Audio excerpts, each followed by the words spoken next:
अस्सलामुअलैकुम my dear students. बेटा चूंकि आप जानते हैं आज हम पहला लेक्चर आपके सामने डिस्कस करने जा रहे हैं बेटा। दैट इज एक्चुअली मुझे आज डिस्कस करना था एनिमल किंगडम, लेकिन मैंने सोचा हम बेसिक से जाएंगे। बच्चों को इस चैप्टर में ज्यादा प्रॉब्लम्स रहते हैं, दैट इज बायोमॉलिक्यूल्स, इसलिए मैंने पहले बायोमॉलिक्यूल को ही टारगेट किया है बेटा। और आज का प्लानर जो था थोड़ा मैंने वो चेंज किया। आज हम बायोमॉलिक्यूल स्टार्ट करेंगे, दूसरे लेक्चर में सेल साइकिल एंजाइम्स जब कंप्लीट करेंगे फिर हम एनिमल किंगडम पे जाएंगे, क्योंकि उसमें ज्यादातर आपको याद रखना है। और यहां बायोमॉलिक्यूल को हम पहले डिस्कस करेंगे, उसके बाद वो चैप्टर हम आगे देखते हैं, ठीक है। तो बेटा हम 11th क्लास के लिए आज बोर्ड सीरीज का पहला लेक्चर स्टार्ट करूंगा मैं बेटा आपके लिए। लेकिन याद रखिएगा बच्चा, ये मैं कोई डिटेल नहीं पढ़ाऊंगा यहाँ पे क्लासरूम में। मैंने अगर वो बच्चे देख रहे हैं जो हमें क्लासरूम में थे तो उनको पता है ये बहुत बड़ा चैप्टर है, डिटेल्ड चैप्टर है, उतना नहीं पढ़ाएंगे हम इसमें आपको हम कुछ लिमिटेड 2 4 5 क्वेश्चंस पढ़ाएंगे, जहां जिनकी प्रोबेबिलिटी हम मानते हैं कि मतलब हमारा मानना यही है कि मतलब उसमें जो क्वेश्चन आने की जो चांसेस है वो बहुत ज्यादा है। तो वही क्वेश्चंस आज हम टू द पॉइंट डिस्कस करेंगे, और उसका नोट भी मैं शॉर्ट आपके साथ बनाऊंगा बेटा। और इंशाल्लाह उम्मीद करूंगा आप लोग उसको याद भी करेंगे, देखेंगे भी अच्छे से, और इंशाल्लाह उम्मीद करूंगा कि आपको बराबर मार्क्स आपके बोर्ड के एग्जाम में मिलेंगे। Let us begin with the first slide बेटा। की क्वेश्चन क्या है, वो है बेटा ये, अगर आप देखेंगे बेटा, right short note on, question यही है, राइट शॉर्ट नोट ऑन। पहला क्वेश्चन यही मैंने बनाया बेटा। इसमें मैंने रखे हैं amino acids, polysaccharides, nucleoside and nucleotides. क्योंकि अगर देखा जाए प्रीवियस पेपर्स को अगर हम थोड़ा नजर मारेंगे उन पे, तो ये क्वेश्चंस बार बार रिपीट होते हैं। तो let us begin with the first, that is amino acids. चलो बच्चों आप मेरे साथ लिखेंगे अमीनो एसिड्स। लिखो बच्चों मेरे साथ अमीनो एसिड्स। पहला point, amino acids are substituted methane. पहला पॉइंट लिखेंगे दे आर यानी amino acids are substituted methane. Methane, ठीक है बच्चा। बच्चों आपको नोट भी मैं साथ साथ यहां पे भी बनाऊंगा, मैं लिखूंगा बहुत, तो आप नोट बनाएंगे, क्योंकि आपको ये बोर्ड सीरीज है और आपको बोर्ड के हिसाब से इसको पढ़ना है। दे आर सबस्टिट्यूटेड मीथेन, ठीक, amino acids are substituted methane, ठीक है बच्चों।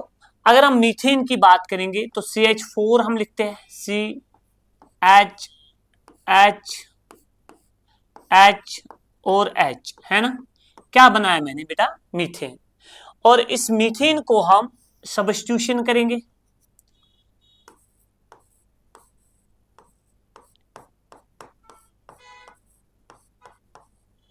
ठीक है। क्या करेंगे बेटा, हम यहां जो सेंट्रल कार्बन है इसको लिखेंगे C, अल्फा कार्बन वही रखेंगे, ठीक। और यू नो दैट यहां से हम डालेंगे इसको कार्बोक्सिल ग्रुप COOH, ठीक। और यहां से डालेंगे बेटा H के बजाय डालेंगे अमाइनो ग्रुप, ठीक। और यहां से ये H ही रहेगा बेटा, आर यू गेटिंग मी बेटा। और यहां पे इसको हम लिखेंगे R, ये R होता है वेरिएबल, ठीक। ये बेसिक स्ट्रक्चर मैंने बनाया बेटा अमीनो एसिड का। और अगर हम यहां देखेंगे बेटा, ये मैंने बनाया था मीथेन, ठीक है जिगर। और ये मैंने बनाया basic structure of an amino acid. जो बीच में कार्बन है इसको हम बोलते हैं अल्फा कार्बन। और अगर हम इस ग्रुप की बात करेंगे बेटा, इसको हम बोलते हैं कार्बोक्सिल ग्रुप या carboxylic acid group, carboxyl group,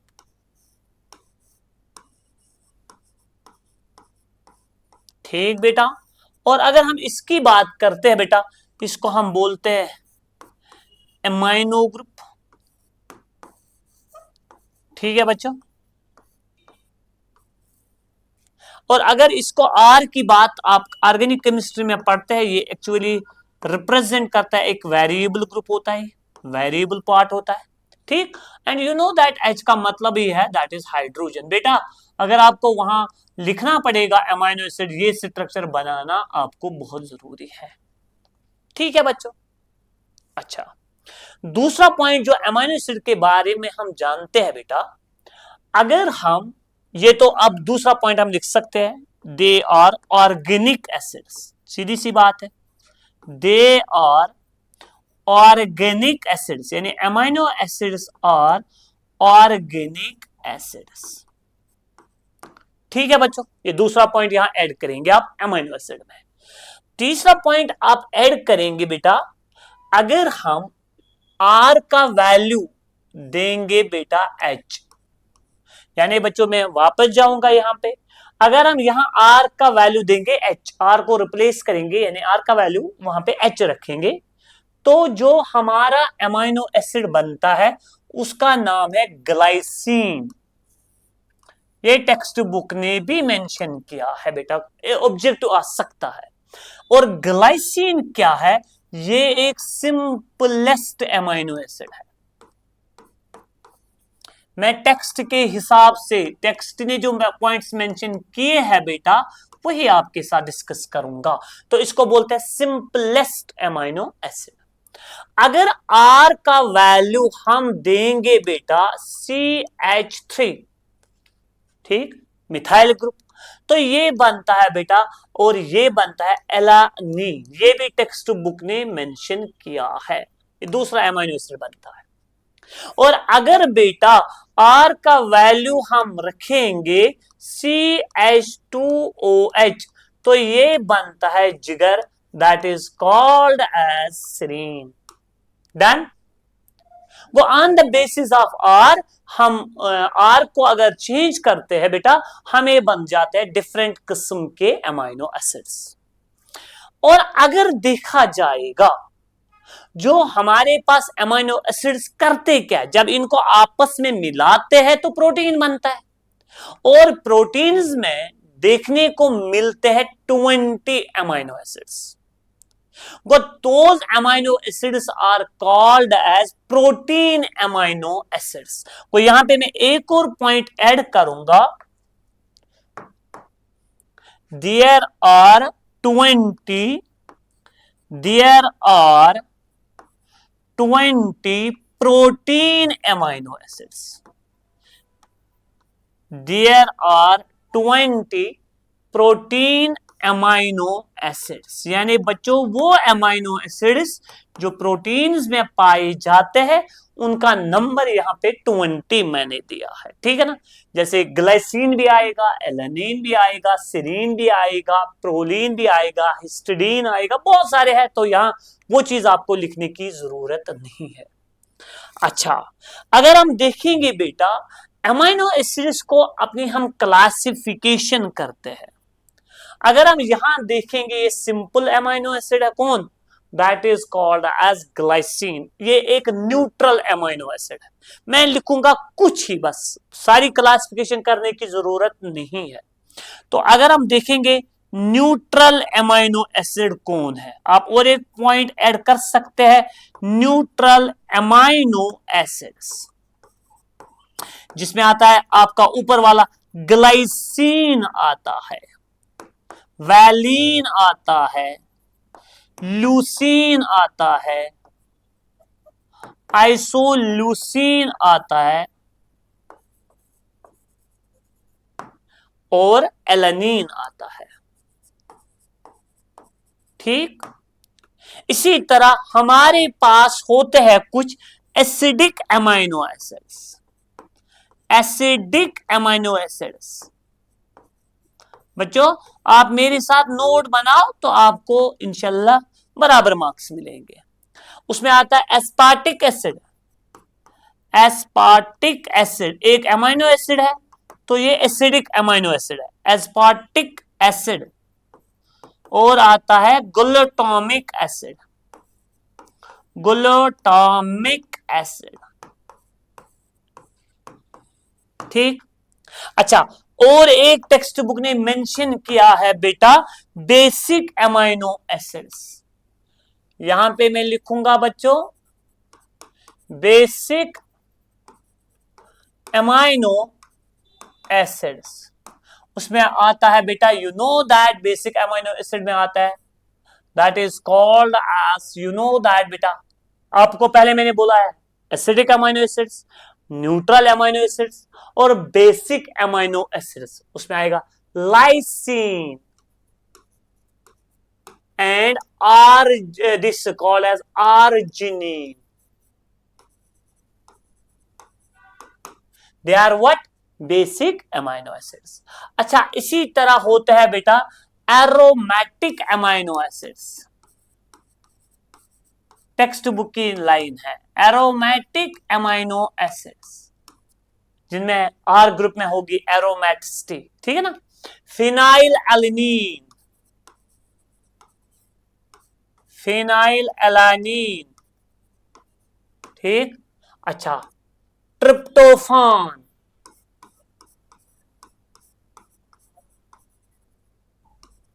tryptophan, phenyl alanine and tyrosine, ठीक है बच्चों, phenyl alanine, tyrosine and tryptophan, they are what बेटा, they are aromatic amino acids. अच्छा, और एक पॉइंट आप ऐड कर सकते हैं अमाइनो एसिड्स में, अमाइनो एसिड्स दिखाते हैं एक एक आई कैन से दैट एक फीचर इनका है कि ये डिफरेंट सॉल्यूशंस में अपीयर होते हैं इन डिफरेंट स्ट्रक्चर्स, यानी अमाइनो लिख सकते हैं आप लोग, amino acids exist in different structures in different solutions. मिसाल, अगर मेरे पास एक अमाइनो एसिड है, ये अल्फा कार्बन है, ठीक है बच्चों, यहां पे COO नेगेटिव, यानी इसने लूज किया है H पॉजिटिव, वो गेन किया है NH2 ने, तो बन गया NH3 पॉजिटिव, डन। और यू नो दैट यहां से है R और यहां से है H, ठीक। अगर यूजुअली हम देखेंगे ये न्यूट्रल pH पे एग्जिस्ट करता है अमाइनो एसिड, जहां पे इसके दोनों चार्जेस होते हैं, तो इसको हम बोलते हैं ज़िविटिरियर आयन। ओके बच्चा, अच्छा, तो अगर इसको हम डालेंगे बेसिक मीडियम में, याद रखिएगा बच्चा, अगर हम किस में डालेंगे बेटा, बेसिक मीडियम में, किसको डालेंगे बेटा, इसी अमाइनो एसिड को, तो वहां पे क्या करता है, ये H पॉजिटिव को लूज करता है बेटा, तो यहां पे हम अगर देखेंगे ये C अल्फा बनेगा, यहां से बेटा और रहेगा H, यहां पे R, और ये होगा COO नेगेटिव, और H पॉजिटिव ये लूज करता है, तो वापस रहेगा NH2, तो ये अपीयर हो जाएगा नेगेटिवली चार्ज। और जब हम देखते हैं कोई यहां पे माइनस होगा H पॉजिटिव, और अगर एसिडिक मीडियम में इसको हम डालते हैं बेटा, तो वहां पे गेन करेगा H पॉजिटिव, ठीक। तो अपीयर कैसे होगा बेटा, अपीयर होगा, अपीयर कुछ ऐसे होगा, ये C अल्फा बनेगा, H रहेगा यहां पे रहेगा R, और यहां पे अगर देखा जाए ये बनेगा COOH, और यहां पे रहेगा NH3 पॉजिटिव, वो वहां उस मीडियम में ये अपीयर होगा पॉजिटिवली चार्ज्ड आयन, ठीक। तो इसको ये करेक्टर है, किसको, अमाइनो एसिड को। न्यूट्रल पीएच पे यूजुअली ये मिलता है हमें किस फॉर्म में, दैट इज ज़िविटिरियर आयन वाली फॉर्म में, that is it carries both positive charge as well as negative charge simultaneously, ठीक है बच्चों। इतना अगर आप वहां पे लिखेंगे तो ये काफी है।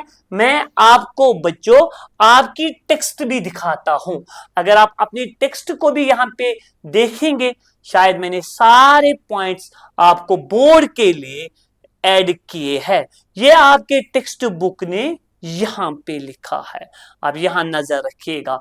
अमाइनो एसिड्स और ऑर्गेनिक एसिड्स, ये मैंने बोला आप लोगों को बेटा, अमाइनो एसिड्स और व्हाट बेटा, ऑर्गेनिक एसिड्स, ठीक।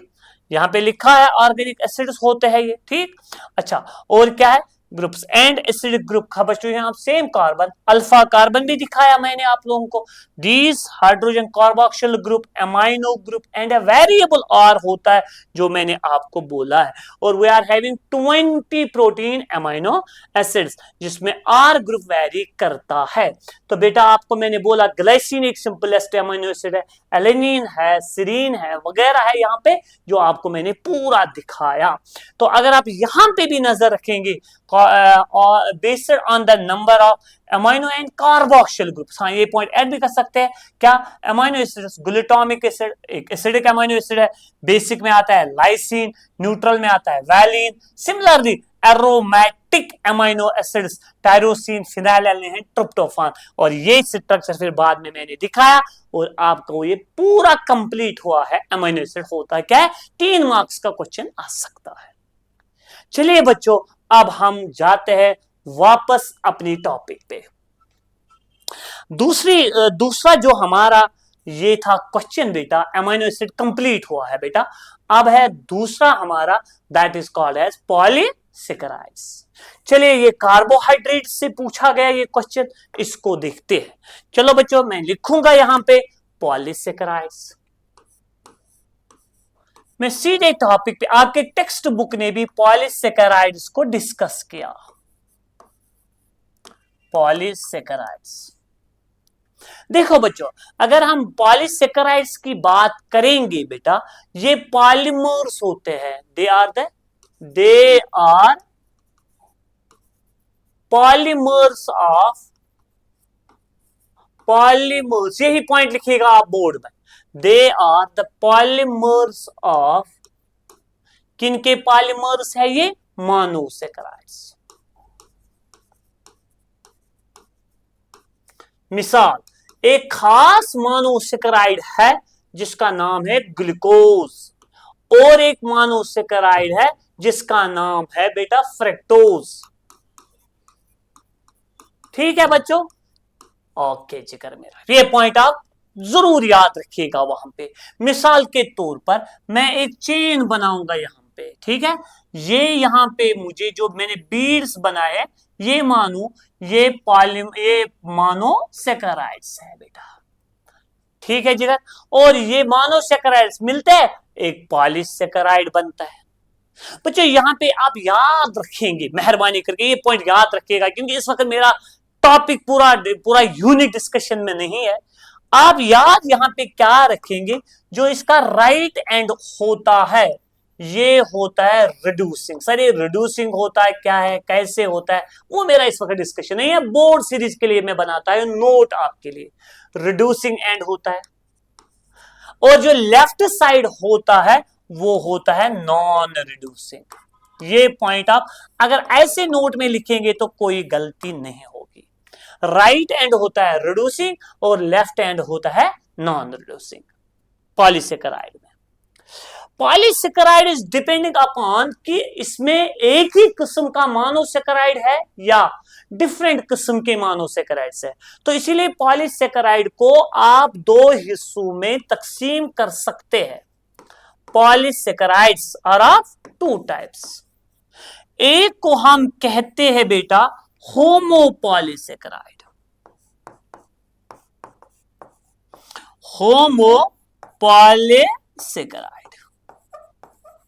और दूसरे को हम कहते हैं हेटेरोपॉलीसेकेराइड, हेटेरोपॉलीसेकेराइड। ठीक है जिगर। बच्चों अगर आप अपनी टेक्स्ट देखेंगे वहां पे खाली बात है किसकी बेटा, होमोपॉलीसेकेराइड्स की। तो होमोपॉलीसेकेराइड्स होते क्या है, देखो बच्चों इसके आगे आप लिखेंगे होमोपॉलीसेकेराइड्स, पॉलीसेकेराइड्स।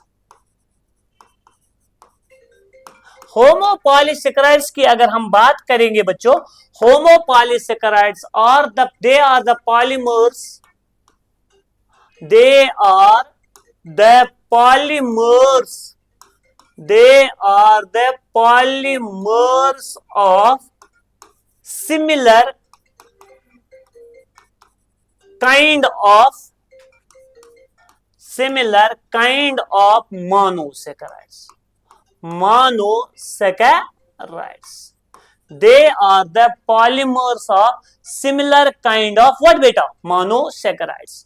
और जो ये होमोपॉलीसेकेराइड होते हैं, देखो बच्चों, होमोपॉलीसेकेराइड्स जो होते हैं बेटा, और एक पॉइंट में लिखूंगा, होमोपॉलीसेकेराइड्स, होमोपॉलीसेकेराइड जो होते हैं, अगर ये बेटा इन्वॉल्व हुए हैं, यानी वो होमोपॉलीसेकेराइड जो स्टोर होते हैं, तो उनको हम बोलते हैं स्टोरेज होमोपॉलीसेकेराइड्स। स्टोरेज होमोपॉलीसेकेराइड्स। अगर कोई स्ट्रक्चर बनाने में इन्वॉल्व हो गए तो उनको बोलते हैं स्ट्रक्चरल होमोपॉलीसेकेराइड्स। आपके टेक्स्ट बुक ने एग्जाम्पल्स लिखे हैं। स्टोरेज में आता है स्टार्च, स्टोरेज में आता है बेटा दैट इज कॉल्ड एज, एक तो स्टार्च आएगा और दूसरा आएगा ग्लाइकोजन। अगर स्ट्रक्चरल की बात करेंगे बेटा, इसमें आएगा सेल्यूलोज और इसमें आता है काइटिन। और किसी बुक ने काइटिन को हेटेरोपॉलीसेकेराइड में भी लिखा, तो आप यहां पे याद रखिएगा ये होमोपॉलीसेकेराइड है। और अगर हम यहां पे देखेंगे बेटा, और एक आपके टेक्स्ट बुक ने एग्जाम्पल मेंशन की है that is called as inulin. Done. वो अगर आप ऐसे नोट में लिखेंगे, they are the polymers of similar kind of monosaccharides. Homopolysaccharides दो तरह के होते हैं, एक को हम बोलते हैं स्टोरेज और दूसरे को बोलते हैं स्ट्रक्चरल। अगर स्टोरेज की बात करेंगे, उसमें तीन एग्जांपल्स मैंने मेंशन किए, एक का नाम है स्टार्च, दूसरे का नाम है ग्लाइकोजन, तीसरे का नाम है इनुलिन। यहां पे अगर देखेंगे सेल्यूलोज और काइटिन। चलो एक दो पॉइंट्स में यहां पे जितने टेक्स्ट बुक ने मेंशन किए वो मैं मेंशन करूंगा इनके बारे में। अगर स्टार्च की बात करेंगे तो ये पॉलीसेकेराइड तो है, होमोपॉलीसेकेराइड तो है, स्टोरेज पॉलीसेकेराइड तो है, लेकिन किसका है? इट्स अ पॉलीमर ऑफ, ये पॉइंट लिखिएगा, पॉलीमर ऑफ ग्लूकोज। बॉन्ड क्या है, कैसे है, याद नहीं रखना है। ये एक पॉलीमर है, किसका पॉलीमर है? Polymer of glucose. कौन? That is starch. देखो बच्चा, अगर स्टार्च का स्ट्रक्चर थोड़ा हम बनाते हैं, इसको हम एमाइलोस कहते हैं, टेक्स्ट ने नहीं लिखा है, आप भी मत लिखिएगा। और यहां पे एमाइलोपेक्टिन होता है ऐसे, ठीक, ये स्टार्च होता है। और अगर इसको डालते हैं iodine, iodine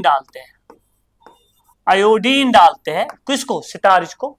it turns blue, it turns, यानी स्टार्च आयोडीन टर्न्स ब्लू, क्योंकि ये इसमें फंस जाता है, ये आयोडीन इन हेलाइसिस में रुक जाता है, फंस जाता है, और इसका जो कलर लगता है वो ब्लू हो जाता है। ठीक है, यानी स्टार्च आयोडीन, यहां मैं लिखूंगा स्टार्च आयोडीन टर्न्स ब्लू, यानी इट टर्न्स ब्लू। बस इतना याद रखिएगा। एक खास पॉइंट जो याद रखना है, that is called as it's a polymer of glucose. बस। और अगर ये पॉलीमर ऑफ ग्लूकोज है, एक और पॉइंट आप लिख सकते हैं, ये स्टोर करते हैं, यानी it's a stored food in plants. It is stored food in plants, ठीक है जिगर, याद रखिएगा। It is stored food in plants, जिसका नाम है स्टार्च।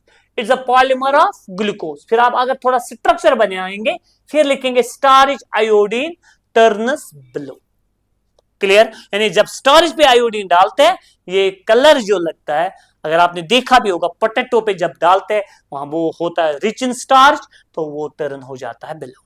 बस इतना याद रखिएगा, ज्यादा लिखने की जरूरत नहीं है। दूसरा है बेटा glycogen. It is also polymer of glucose. ये भी किसका पॉलीमर है बेटा? ग्लूकोज का। दूसरा point, it is called animal starch, यानी it is store food in, यानी animal store the food in the form of glycogen, या it is store food in animals, store food in animals. ये कहां पे जमा हो जाता है? लिवर और मसल सेल्स में, ठीक है ना बच्चों। It is store food in animals, it is also the polymer of glucose, and ये होता है, इसका एमाइलोपेक्टिन जो होता है, it is highly branched, it is highly branched, ठीक है बच्चों। और अगर हम यहां पे बनाएंगे बच्चा, ये ज्यादातर ब्रांच ऐसे होता है, इसमें ब्रांचिंग ज्यादा होती है, तो बस इतना याद रखिएगा, इतना काफी है बेटा। बोर्ड के लिए आप प्रिपेयर कर रहे हैं, मैं बार बार बोल रहा हूं, तो ये याद रखिएगा, इतने 2-3 पॉइंट्स इसके बारे में तो काफी है, क्योंकि आपको राइट शॉर्ट नोट में लिखना है, ठीक है ना। और एक बेटा उसके बाद है इनुलिन, इसको दहेलिया सिटारिस भी कहते हैं, इनुलिन, दहेलिया स्टार्च, ये it's a stored food in, ये पॉइंट लिखिएगा, stored food in dahlia plant,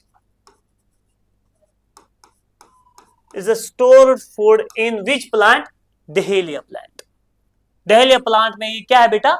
store food, ठीक। दूसरा polymer of fructose, is a polymer, ये पॉलीमर किसका है? Polymer of fructose, done. और ये जरूरत लगता है अगर किसी को किडनी में प्रॉब्लम होती है और फिर डॉक्टर ये खाने को देता है, और वो क्या करता है, वो ये डिटरमाइन करता है कि GFR, ग्लोमेरुलर फिल्ट्रेशन रेट, या kidney function, it is used to determine the kidney function, it is used to determine, बच्चे ये पॉइंट टेक्स्ट ने नहीं लिखा तो अब मैंने लिखा, डिटरमाइन किडनी फंक्शन,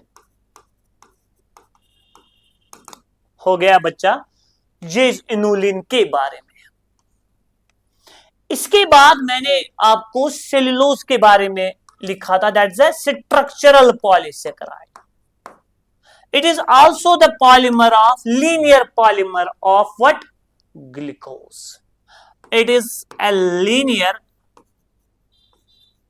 पॉलीमर। आपके दिमाग में अगर क्वेश्चन आएगा बार बार, ग्लूकोज ग्लूकोज होता है, फर्क कहां पे होती है बेटा? बॉन्डिंग में फर्क होती है, बहुत सारी जगहों पे फर्क होता है, इस वक्त आप याद रखिएगा, it's a linear polymer of glucose, ठीक। कौन? सेलुलोज। दूसरा पॉइंट इसमें क्या है, अगर हम देखेंगे plant pulp, you know that, and cotton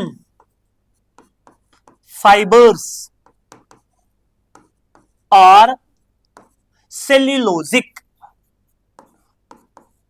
या अगर हम देखेंगे पेपर भी, प्लांट पल्प, यहां से ऐड करेंगे एक और पॉइंट बेटा आप नोट में, पेपर, प्लांट पल्प, या paper from the plant pulp and cotton fibres, paper from plant pulp and the cotton fibres are cellulosic, ठीक है बच्चा। अच्छा, it is present in the cell wall of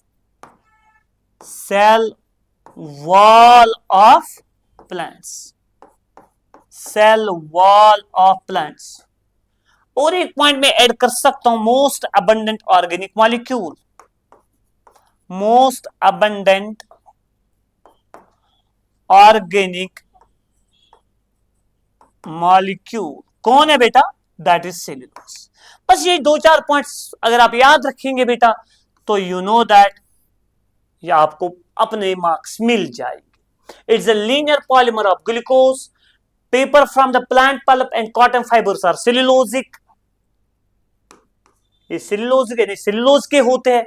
it is also present in the cell wall of plants, most abundant organic molecule है बेटा। कौन बेटा? That is called as cellulose. इसके बाद मैंने एग्जांपल दी है बेटा काइटिन की, काइटिन, ठीक है। Chitin it is also called क्या, फंगल सेल्यूलोज। क्यों बोलते हैं फंगल सेल्यूलोज? क्योंकि it is present in the cell wall of fungi, fungal cell wall में होते हैं fungi, and exoskeleton of arthropods, exoskeleton of arthropods, ठीक है बच्चों। उनके एक्सोस्केलेटन में भी क्या होता है, chitin. Second most abundant organic molecule, ठीक है बच्चों, कौन, दैट इज काइटिन। और एक पॉइंट जो मेन है इसका, इज अ पॉलीमर। ये आप याद रखिएगा, मैं स्ट्रक्चर नहीं बनाऊंगा, जरूरत नहीं है इस वक्त आप लोगों को। It's a polymer. आप अगर मेरी नोटबुक देखेंगे, कोई बच्चा ऐसा देखता है जिसने मेरे पास इस साल, मतलब हमारे पास यहाँ ऑफलाइन क्लास में था, तो उसके लिए वो कॉपी को आगे रखेगा, पूरा समझ उसको आएगा। It's a polymer of N acetyl, ये याद रखिएगा तो काफी है आपके लिए, एन एसिटाइल ग्लूकोसेमाइड,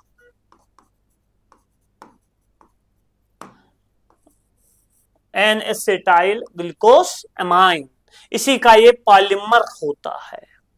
उसका स्ट्रक्चर बनाने की जरूरत नहीं है, कहीं मेंशन नहीं है, आपके टेक्स्ट बुक ने नहीं लिखा है। तो it's a polymer of N acetyl glucosamine and it is all about what बेटा, दैट्स कॉल्ड एज काइटिन।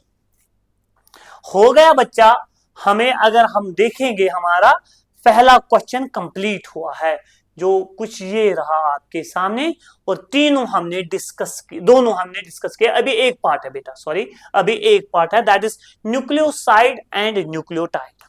ये आता है बेटा, इसको हम टू द पॉइंट पढ़ेंगे बेटा। अगर आप देखेंगे बेटा, मैं यहां पे लिखूंगा पहले एक point, nucleic acid.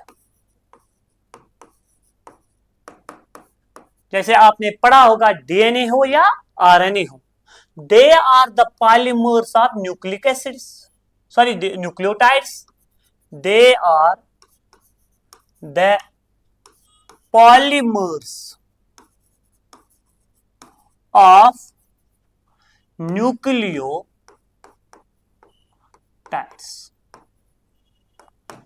They are the polymers of nucleotides. कौन बेटा? उनको हम कहते हैं nucleic acids. They are the polymers of what बेटा? न्यूक्लियोटाइड्स। न्यूक्लियोटाइड जो होता है ना, देखो बच्चों, न्यूक्लियोटाइड आप ऐसे लिखेंगे, न्यूक्लियोटाइड जो होता है, चाहे आरएनए का हो या डीएनए का हो, न्यूक्लियोटाइड ये बना होता है तीन कंपोनेंट्स का। जैसे मैं नोट बना रहा हूं बेटा, वैसे आप भी बनाएंगे अपनी कॉपी में। एक को हम कहते हैं नाइट्रोजन बेस, सिंपल।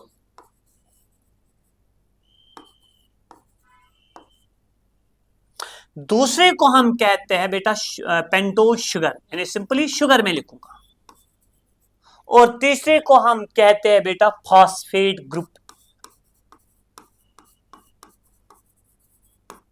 ये तीन जब मिलते हैं एक न्यूक्लियोटाइड बनता है। मगर नाइट्रोजन बेस जो है ना, ये दो किस्म के होते हैं। सिंपल सिंपल सिंपल सिंपल मैं कर रहा हूं बेटा। एक को हम कहते हैं प्यूरीन और दूसरे को हम बोलते हैं पायरिमिडीन। अच्छा, प्यूरीन में आते हैं दो नाइट्रोजन बेसिस, एक आता है एडेनिन, टेक्स्ट ने बनाया है, और दूसरा आता है गोनिन। पायरिमिडीन में आता है बेटा, एक आता है साइटोसिन,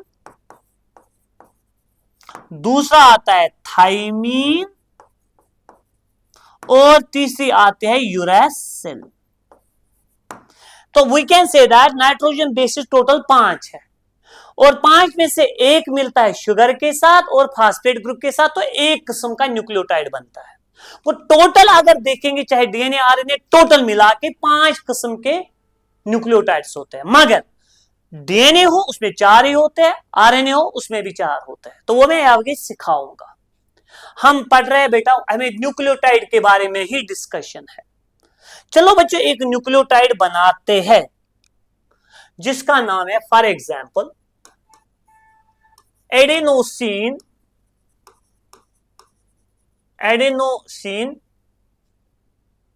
मोनोफॉस्फेट।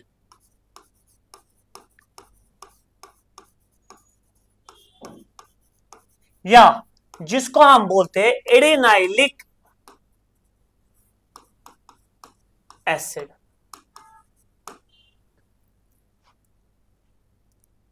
बेटा मैं वापस आऊंगा यहां पे, पहले आपने लिखा है यहां पे न्यूक्लियोसाइड, पहले मैं सिखा रहा हूं बेटा आपको न्यूक्लियोटाइड है, फिर सिखाऊंगा न्यूक्लियोसाइड। ठीक है जिधर, ओके।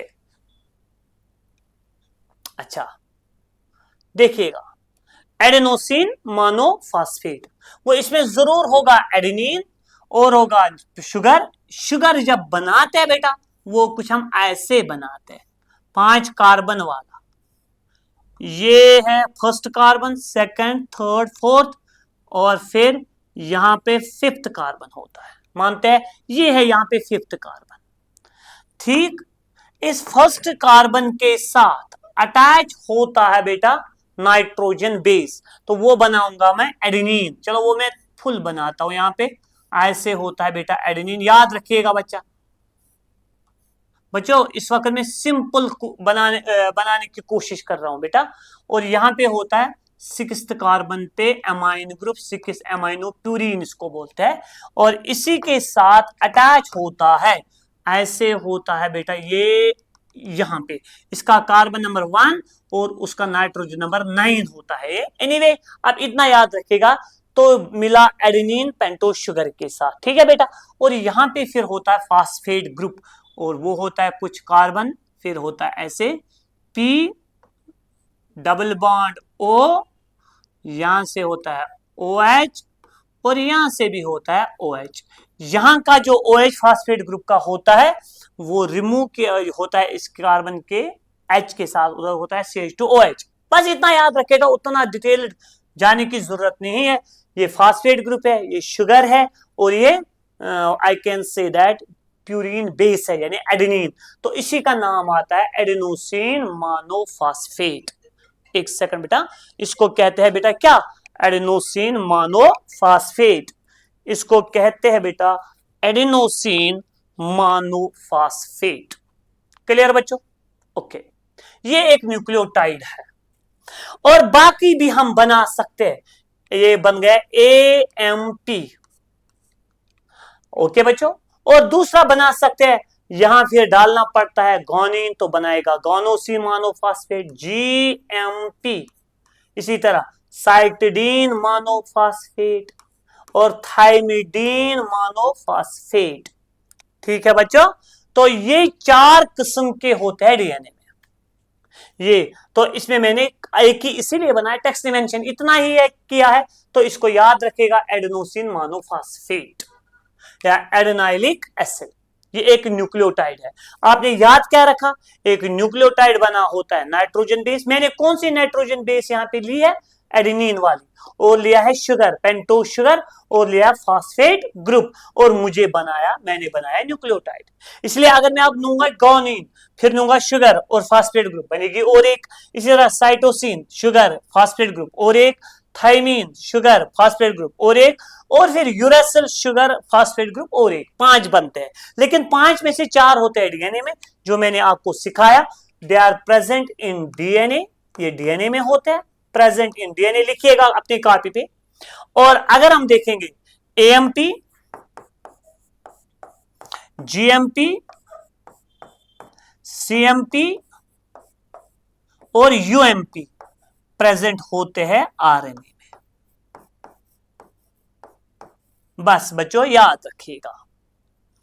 अच्छा, नेक्स्ट अगर हम देखेंगे जिगर, हम न्यूक्लियोसाइड की बात करेंगे, न्यूक्लियोसाइड की बात करेंगे बेटा।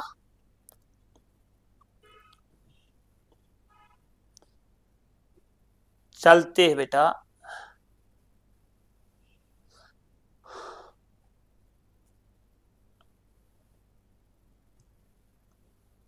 चलो बच्चों, अब मैं यहां पे लिखवाऊंगा बेटा आपको न्यूक्लियोसाइड।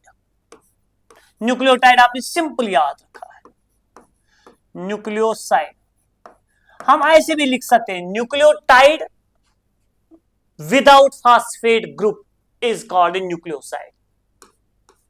न्यूक्लियो, ये आता है, ऑब्जेक्टिव आता है बेटा, न्यूक्लियोटाइड विदाउट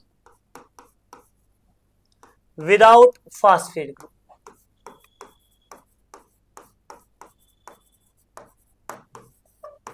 वो जब न्यूक्लियोटाइड से फास्फेट ग्रुप रिमूव करते हैं तो वो न्यूक्लियोसाइड बनता है। सिंपल हम बोल सकते हैं nitrogen base along with nitrogen base along with किसके साथ, phosphate group, sorry along with pentose sugar.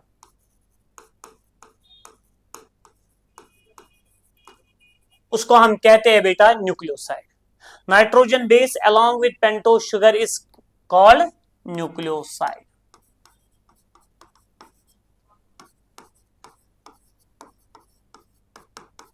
तो अगर मैं एक बनाऊंगा बेटा, मिसाल के तौर पर मैं बनाऊंगा अभी पेंटोज शुगर में बनाऊंगा, मानते हैं ये पेंटोज शुगर बन गया, और यहां पे मैं डालूंगा बेटा, याद रखिएगा सिंपल सिंपल, बहुत इससे सिंपल मैं नहीं पढ़ा सकता हूं।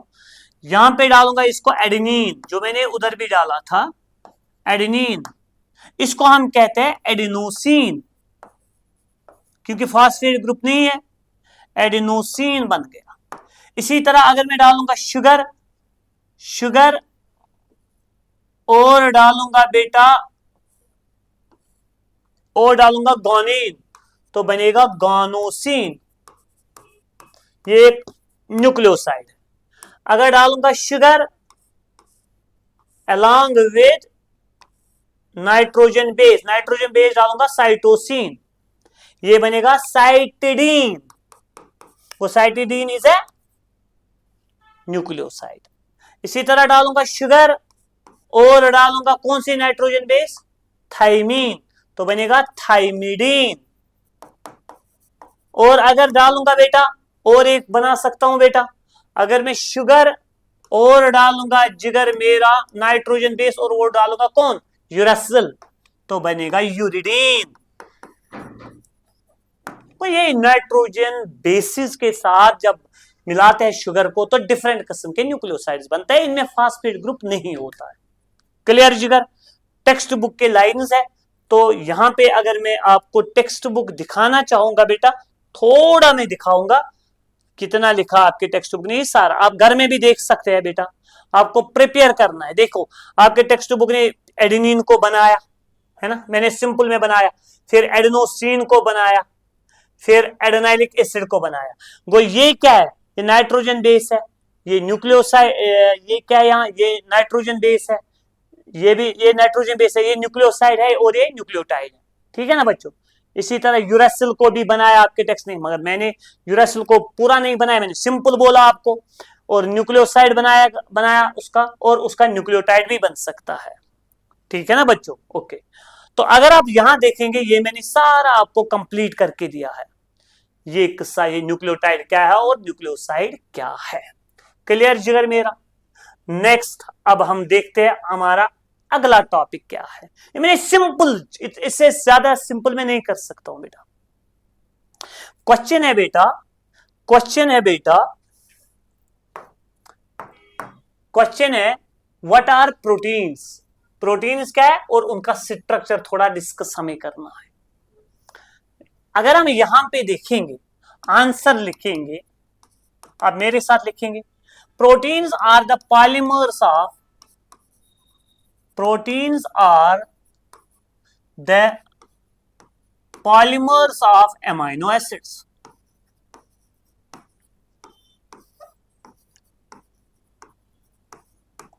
Proteins are the polymers of amino acids. एक पॉइंट ये लिख सकते हैं आप लोग। और अगर आप एक यहां पे एक प्रोटीन बनाएंगे बेटा, अगर आप यहां पे एक प्रोटीन बनाएंगे, ये इस प्रोटीन का एक यहां पे अमीनो एसिड होगा, दूसरा होगा, तीसरा होगा, फोर्थ वन, फिफ्थ वन। तो यहाँ पे जो पहला अमीनो एसिड उसका ये अमीनो ग्रुप का एन टर्मिनल कहलाता है, और यहाँ लास्ट वाले अमीनो एसिड का कार्बोक्सिल ग्रुप कहलाता है सी टर्मिनल। वो proteins are the polymers of amino acids which are linked together by peptide bond, which are linked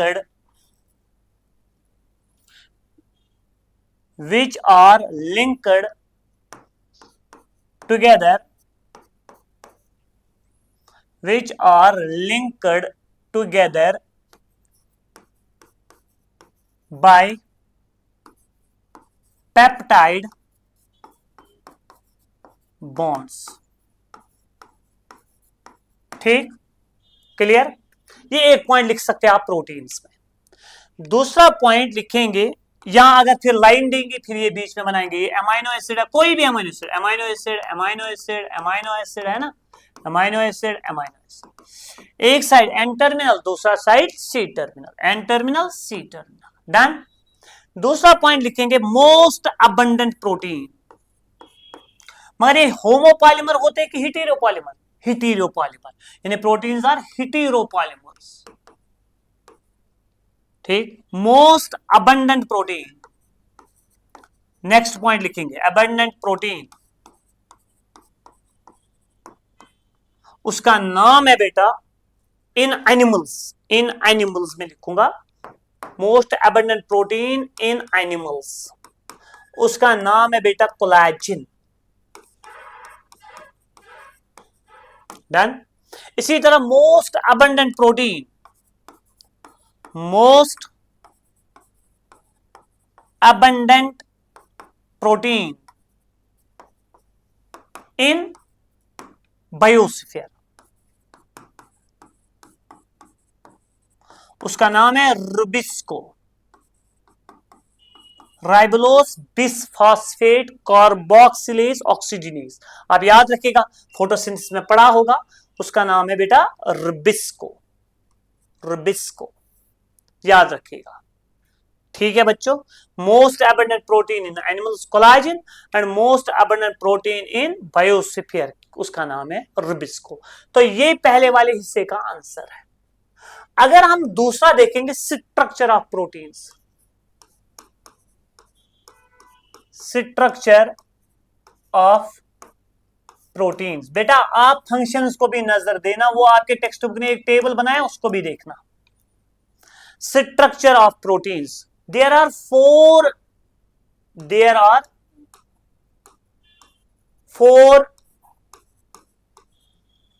levels of organization या 4 structures of proteins। जो पहला है उसको हम कहते हैं प्राइमरी स्ट्रक्चर।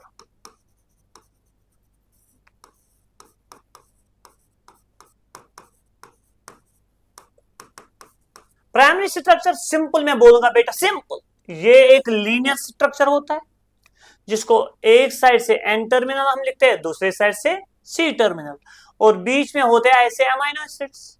सिंपल सी बात है, this is called as a linear structure of the protein.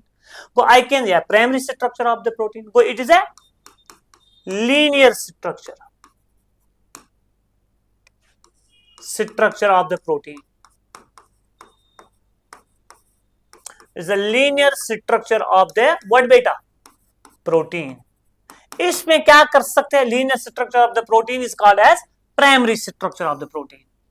इसमें हम क्या कर सकते हैं? देखिए जिधर it is linear structure of the protein, जिसमें एक साइड होता है एन टर्मिनल, दूसरा होता है सी टर्मिनल। अच्छा, वी कैन लोकेट या we can determine the position of amino acid. mind the position of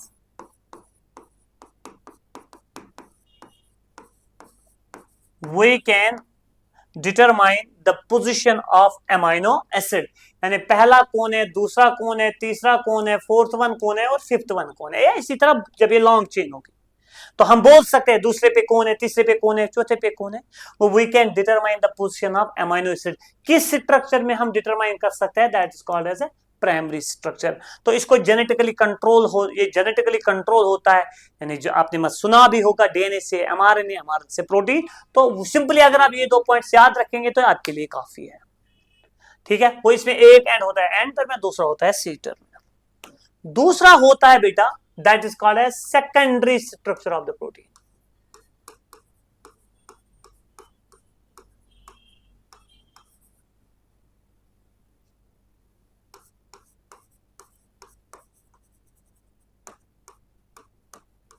primary structure तो देखा आप लोग ने, दूसरा होता है बेटा सेकेंडरी स्ट्रक्चर।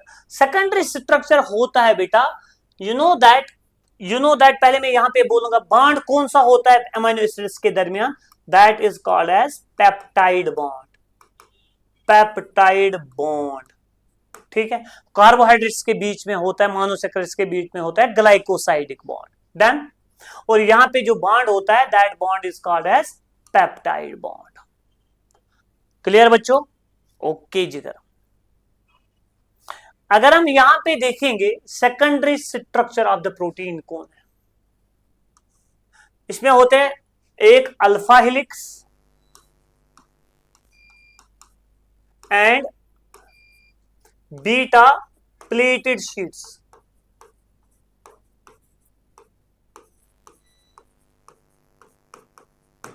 अगर हम देखेंगे अल्फा हेलिक्स क्या होता है बच्चों, आपको खाली डायग्राम के साथ यहां पे गरज है, आपको समझ आएगा सारा, क्योंकि बोर्ड का एग्जाम आपको क्वालिफाई करना है।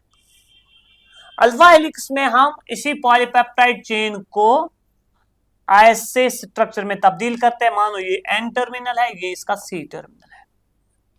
This is called as alpha helix. What are these? बीच में क्या है, ये है अमीनो एसिड्स, ये है अमीनो एसिड्स, ये अमीनो एसिड्स है बीच में। और एक तो अमीनो एसिड्स के दरमियान कौन सा बॉन्ड होता है, पेप्टाइड बॉन्ड। और जहां पे अमीनो एसिड्स नजदीक भी आते हैं वहां पे बन जाता है हाइड्रोजन बॉन्ड। तो ये वाला बॉन्ड जो मैंने डॉटेड यहां पे बनाया, this is hydrogen bond basically यहां पे, ठीक है। गो इन अल्फा हेलिक्स में करते क्या है, पॉलीपेप्टाइड चेन जो होती है, पॉलीपेप्टाइड चेन जो होती है, पॉलीपेप्टाइड मीन्स जो आई कैन से दैट जिसमें अमीनो से प्रोटीन चेन जो होती है, polypeptide chain is coiled, polypeptide chain is coiled in right handed manner, है ना बच्चों। ये राइट हैंडेड मैनर में मैंने किया है ना बेटा, क्या कॉइल। दूसरा point, it is stabilized by hydrogen bonds.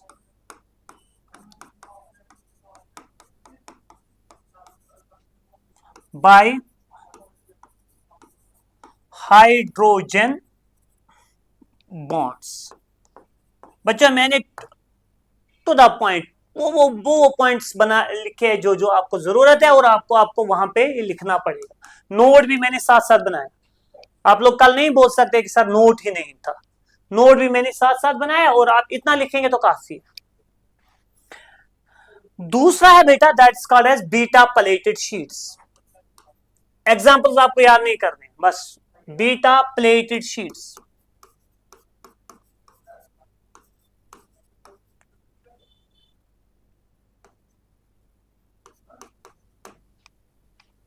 Beta pleated sheets में क्या होता है, आपके पास एक पॉलीपेप्टाइड चेन है, मानते हैं ये इसका एन टर्मिनल है, ये सी टर्मिनल है, और ये है ऐसे, ये दूसरी और एक चेन है और एक चेन है, ठीक है ना। और they are these polypeptide chains are linked together by hydrogen bonds. जो व्हाइट कलर से मैं बना रहा हूं बच्चों, ये समझो ये है हाइड्रोजन बॉन्ड्स। ठीक है, कौन से बॉन्ड्स है ये? Hydrogen bonds. डन, ऐसे हाइड्रोजन बॉन्ड्स है। ठीक है ना, और एक शीट लाइक स्ट्रक्चर बन जाता है। ये भी हाइड्रोजन बॉन्ड है, हाइड्रोजन बॉन्ड है, हाइड्रोजन बॉन्ड है। इसको मैं बोलता हूं बीटा प्लेटेड शीट। वो पॉली एक के क्या लिख सकते हैं हम point? Polypeptide chains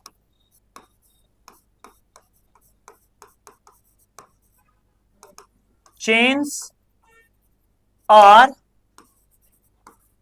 arranged in such a way they form sheet like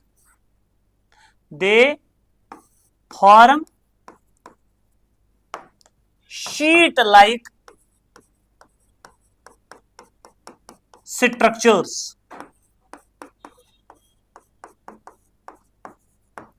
simple, they form, ये पैरेलल भी हो सकते हैं पॉलीपेप्टाइड चेन्स, और ये एंटी पैरेलल भी हो सकते हैं।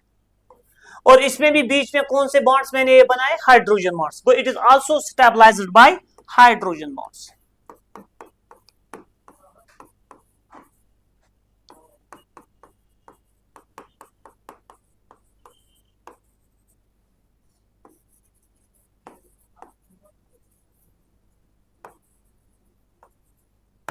It is also stabilized by which bonds? Hydrogen bonds. कौन सा बेटा? That is beta pleated sheet. बच्चों इतना याद रखेंगे तो काफी है।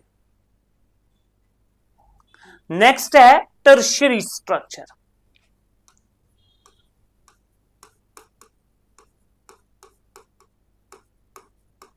इसमें क्या करते हैं? एक पॉलीपेप्टाइड चेन को हम ऐसे कॉइल करते हैं, यानी for example this is N terminal and this is C terminal, तो form a woollen ball like structure. तो पहला point, a polypeptide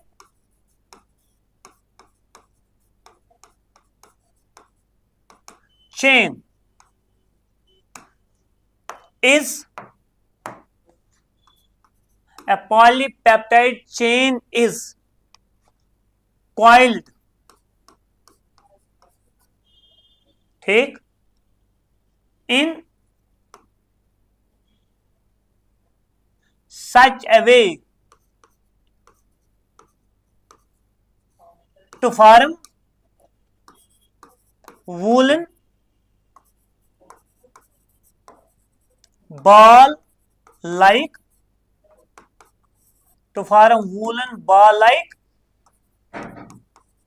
structure. A polypeptide chain is coiled in such a way that it forms a woolen ball like structure. इसको हम बोलते हैं क्या? Tertiary structure. ठीक है ना, यहां पे जो ये होंगे ना, यहाँ पे अमीनो एसिड्स ये बहुत क्लोज आते हैं। यहां खाली हाइड्रोजन बॉन्ड ही नहीं होता है, पेप्टाइड बॉन्ड ही नहीं होता है, और बॉन्ड्स बनते हैं। New steric interactions are developed. New steric interactions, simply आप बोल सकते हैं new bonds are formed, interactions are developed. नजदीक आए अमीनो एसिड्स, नए बॉन्ड्स क्रिएट हो गए, such as ionic bonds, covalent bonds,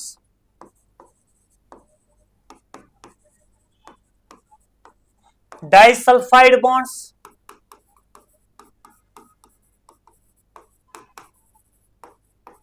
van der Waals forces वगैरह वगैरह एक्स्ट्रा। ये पॉइंट भी आप ऐड कर सकते हैं, यानी नए इंटरेक्शंस इनमें बन जाते हैं और ये स्टेबल स्ट्रक्चर बन जाता है। Most of the biological protein जो होते हैं, most of the biological proteins जो होते हैं, यानी this tertiary structure is necessary for the functioning of most of the biological proteins. It is important. Tertiary structure is important. It is important for the functioning of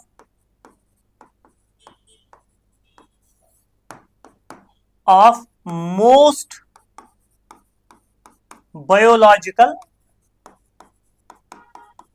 proteins. It is very important for the functioning of most of the biological proteins. Clear बच्चों? कौन सा structure? Tertiary structure. और अगर देखा जाए for example यहां हम देख सकते हैं मायोग्लोबिन. ये याद रखिएगा, बस बस इतना याद रखिएगा एग्जांपल, है ना. तो मायोग्लोबिन में भी कौन सा स्ट्रक्चर पाया जाता है? That's called as tertiary structure. अब लास्ट है that's called as quaternary structure. Quaternary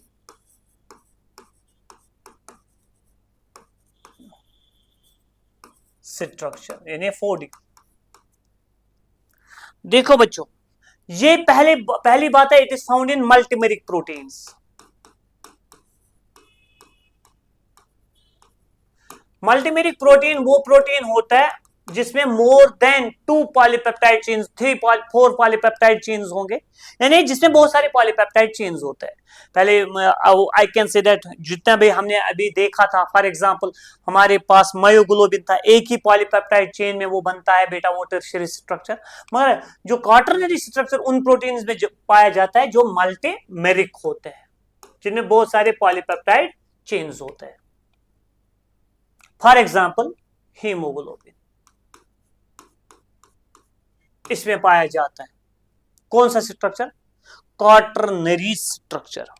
देखो बच्चों, इसमें क्या किया जाता है, इसमें अगर हमारे पास फॉर एग्जांपल एक प्रोटीन है, ये टर्शियरी स्ट्रक्चर में है, दूसरा प्रोटीन भी है फॉर एग्जांपल ये भी टर्शियरी स्ट्रक्चर में, पॉलीपेप्टाइड चेन, तीसरा पॉलीपेप्टाइड चेन वो भी टर्शियरी स्ट्रक्चर में, चौथा पॉलीपेप्टाइड चेन वो भी टर्शियरी स्ट्रक्चर में. ये आपस में इस तरीके से कंबाइन हो जाते हैं, मिल जाते हैं, एक नया सा स्ट्रक्चर, चाहे स्फीयर फॉर्म में बने, क्यूब फॉर्म में बने, एक नया सा स्टेबल स्ट्रक्चर बनता है. That is called as quaternary structure. ठीक है बच्चा? वो it is observed in, it is found in, इतना याद रखिएगा, it is found in multimeric proteins. जो पॉलीपेप्टाइड चेन्स होते हैं, the individual polypeptide chain may be a secondary structure or in tertiary structures, and they fuse, they link, they combine together in such a way they give a new structure. That new structure is simply called as quaternary structure. ठीक है ना? इनके जो individual polypeptide chains होंगे उनको usually हमें देखने को मिलता है टर्शियरी स्ट्रक्चर्स होते हैं, लेकिन जब वो आपस में मिल जाते हैं एक नया सा स्ट्रक्चर बन जाता है. That structure is called as quaternary structure. और किस में देखने को मिलता है? That is observed in haemoglobin. इतना अगर आप टोटल लिखेंगे, it is found in multimeric protein, for example haemoglobin, और यहाँ पे थोड़ा स्ट्रक्चर बनाएंगे तो आपको अपने पॉइंट्स मिल जाएंगे. ठीक है बच्चों? That is called as quaternary structure. ठीक, देखते हैं बेटा नेक्स्ट टॉपिक हमारा कौन था बेटा.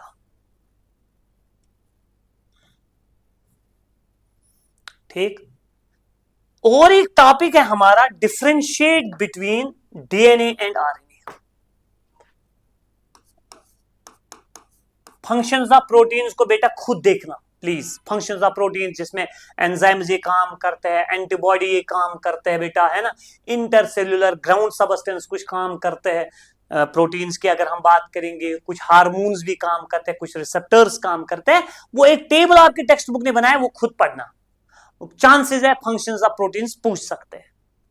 Differentiate between DNA and RNA. 2-3 differences, 2-4 differences याद रखिएगा तो फिर बोर्ड के एग्जाम में जाइएगा. जिसको ज्यादा प्रिपरेशन नहीं है, ये बेसिकली उनके लिए हम बना रहे हैं ज्यादा. तो जो बच्चे फुल्ली प्रिपेयर है उनको पूरा टॉपिक पे नजर होगा, तो इनको भी वो ज्यादा फोकस करेंगे. लेकिन जिन बच्चों ने बेचारों ने पूरे साल किसी वजह मतलब किसी वजह की वजह से, यानी किसी आई कैन से दैट कोई वजह होगा कि उन्होंने नहीं पढ़ पाए वो लोग, या किसी को बीमार, कोई बच्चा बीमार होता है, पेरेंट्स बीमार होते हैं, घर में कोई प्रॉब्लम, उनके लिए टू द पॉइंट हमने कुछ ये जो क्वेश्चंस पढ़ाए उनके लिए ये अच्छा है. ठीक है ना बच्चों? Differentiate between DNA and RNA. एक साइड से हम लिखेंगे डीएनए और दूसरे साइड से लिखेंगे आरएनए. ठीक है ना। डीएनए होता है डबल स्ट्रैंड, यानी कुछ ऐसा होता है, सुना होगा, पढ़ा होगा। वो डीएनए की फुल फॉर्म है डीऑक्सीराइबो न्यूक्लिक एसिड।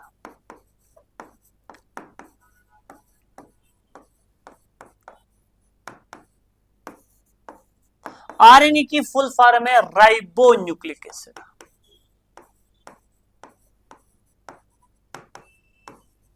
ठीक है बच्चों, ये होता है जेनेटिक मटेरियल। जेनेटिक मटेरियल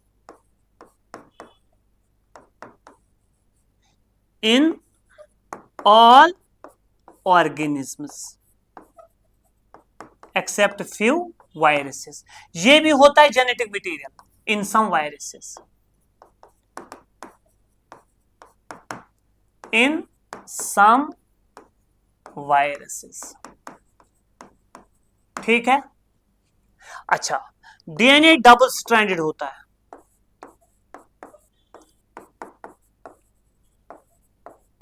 ये होता है सिंगल स्ट्रैंडेड।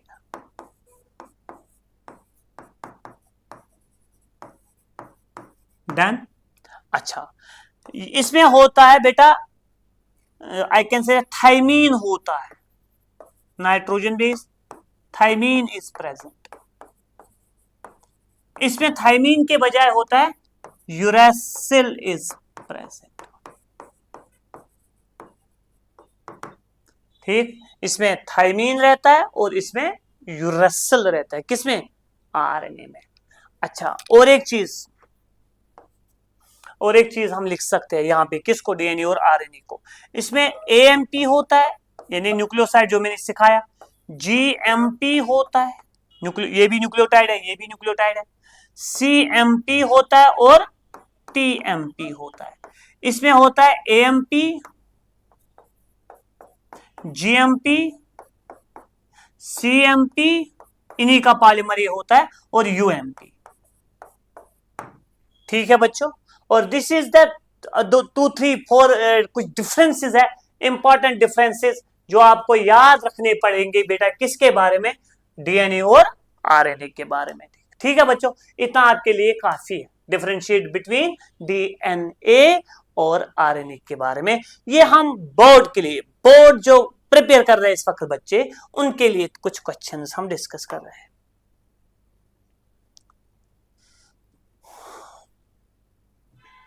देखो बच्चों, अब यहां पे क्वेश्चन है, राइट व्हाट आर, सॉरी बेटा, what are primary and secondary metabolites. देखो बच्चों, मैं आपको एक टेक्स्ट बुक से पढ़ाऊंगा बेटा। पहले मैं बोलूंगा प्राइमरी मेटाबोलाइट किसको कहते हैं, लिखो आप, प्राइमरी मेटाबोलाइट्स। मेटाबोलाइट, देखिए, चलो बच्चों हम टेक्स्ट को थोड़ा यहां पे देखते हैं, वहां पे इसने अच्छे से ये बनाया है। देखो बच्चा मेरा, यहां पे लिखा है प्राइमरी एंड सेकेंडरी मेटाबोलाइट्स, लिखा है कि नहीं लिखा है, ठीक है ना बच्चों। यहां पे देखिएगा, बायोमॉलिक्यूल जो होते हैं, जैसे कार्बोहाइड्रेट्स है, प्रोटीन्स है, लिपिड्स है ना बच्चों, तो इसी न्यूक्लिक एसिड्स है। ये अगर हम देखेंगे यहां पे, हमारे पास thousands of list of biomolecules है, ठीक है ना। तो thousands of organic compounds including amino acids और शुगर जो होते हैं, ठीक है ना बच्चों। और ये जो इनको हम कहते हैं biomolecule, we can call these as metabolites. वो अगर आप टेक्स्ट का ही उधर मेंशन करेंगे, मैं टेक्स्ट के हिसाब से ही आपको पढ़ा रहा हूं बेटा इस वक्त, आप इसको लिख सकते हैं, there are there are thousands of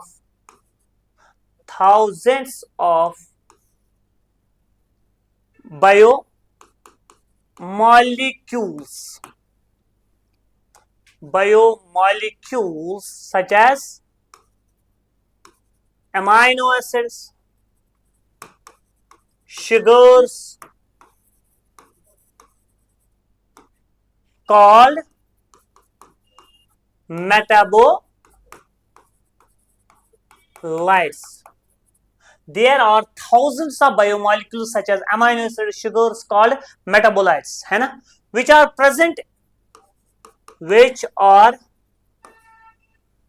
important, we can say that which are present in all living cells, which are present in all living cells and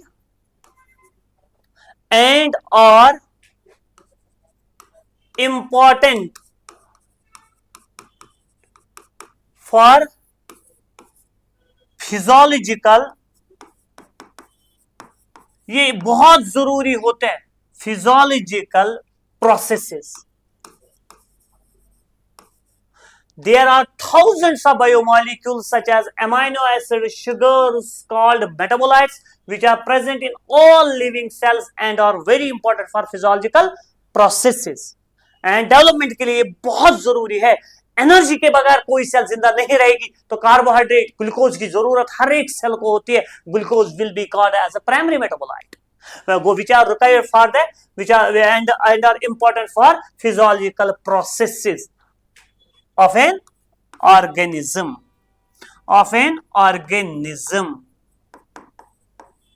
are called, इन्हीं को हम कहते हैं प्राइमरी मेटाबोलाइट्स. बच्चों सिंपल में बोलूंगा, जो भी कोई बायोमॉलिक्यूल हर एक सेल में होता है और वो जरूरी होता है कि इसके बेसिक रिक्वायरमेंट के लिए जो इसको जरूर, उसके बगैर वो सरवाइव नहीं करेगा. लाइक ग्लूकोज एक एनर्जी सोर्स है, इसके बगैर सेल को सरवाइव करना बहुत मुश्किल है. और ये फिजियोलॉजिकल प्रोसेसेस में, फिजियोलॉजिकल एक्टिविटीज में बहुत इंपॉर्टेंट रोल अदा करता है. ऐसे मेटाबोलाइट को हम कहते हैं बेटा, they are called as primary metabolites. वो प्राइमरी मेटाबोलाइट की अगर हम बात करेंगे, अमीनो एसिड एक प्राइमरी मेटाबोलाइट है, प्रोटीन बनाने में बहुत इंपॉर्टेंट है. शुगर्स प्राइमरी मेटाबोलाइट्स है. इसके अलावा there are I can say that thousands of organic compounds found in fungi, microbes, plants other than primary metabolites, उनको हम कहते हैं secondary metabolites. ये मैं नोट बनाऊंगा आपके लिए. there are thousands of organic compounds other than primary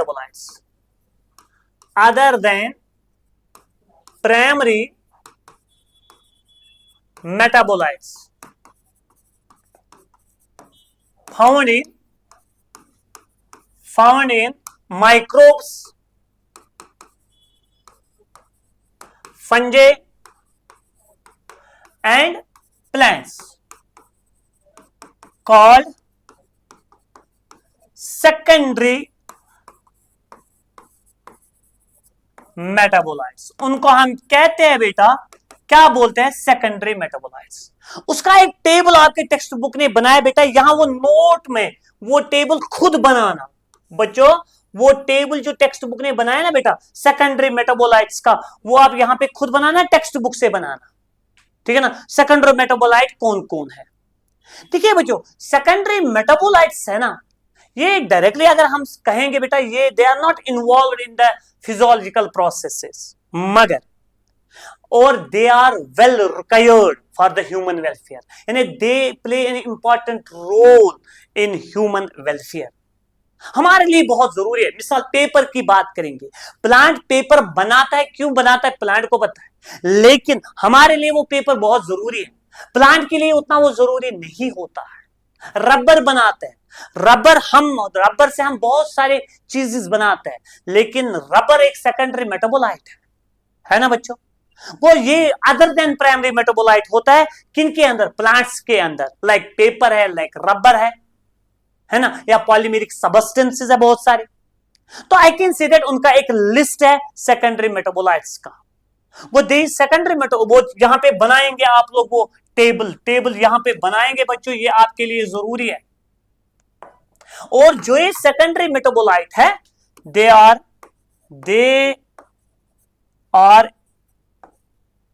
playing an important role in human welfare.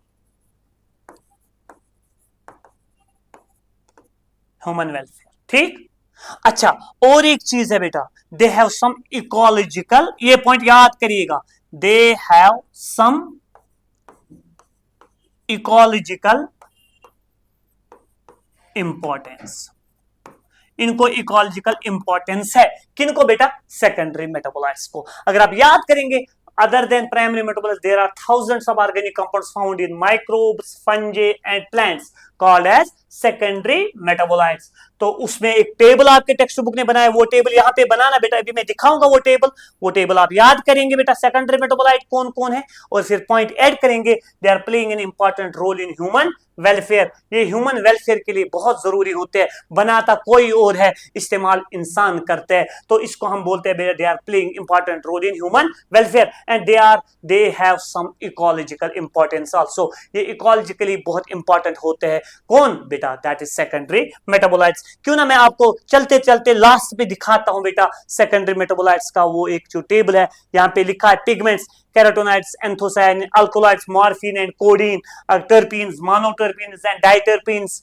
ठीक है ना बच्चों? Essential oils, lemon grass oil, ठीक है ना? टॉक्सिन्स, टॉक्सिन्स में आता है एब्रिन एंड रिसिन, और अगर लेक्टिन्स में देखेंगे कॉन्कोवैलिन ए, ये नीट में भी आता है बेटा। ड्रग्स, विनब्लास्टिन एंड कर्क्यूमिन, और polymeric substances, rubber, gums and cellulose. Clear? तो ये होते हैं टेबल किसका बेटा? ये टेबल है सेकेंडरी मेटाबोलाइट्स का। ये चीजें आप याद करेंगे बेटा, तो आपके लिए ये काफी है बेटा। ठीक है बच्चों, इंशाल्लाह बाकी हम करेंगे डिस्कस आगे यूनिट्स। बेटा मैं तो पहली बात आप याद रखिएगा, मुझे ये डिटेल पूरा चैप्टर, अगर किसी को चाहिए कि मतलब ये मैं डिटेल देखना चाहता हूं, आप हमारी YouTube चैनल पे, वहां पे मेरा नाम दीजिएगा बेटा, मैंने डिटेल पिछले साल नीट को पढ़ाया, वहां से पढ़ सकते हैं। यहाँ पे मैंने थोड़ा टू द पॉइंट आपको पढ़ाया, जो आपको बोर्ड के लिए बहुत जरूरी है। तो अल्लाह हाफिज, ये लास्ट हमारा टॉपिक था बेटा, दैट इज लास्ट में है बेटा।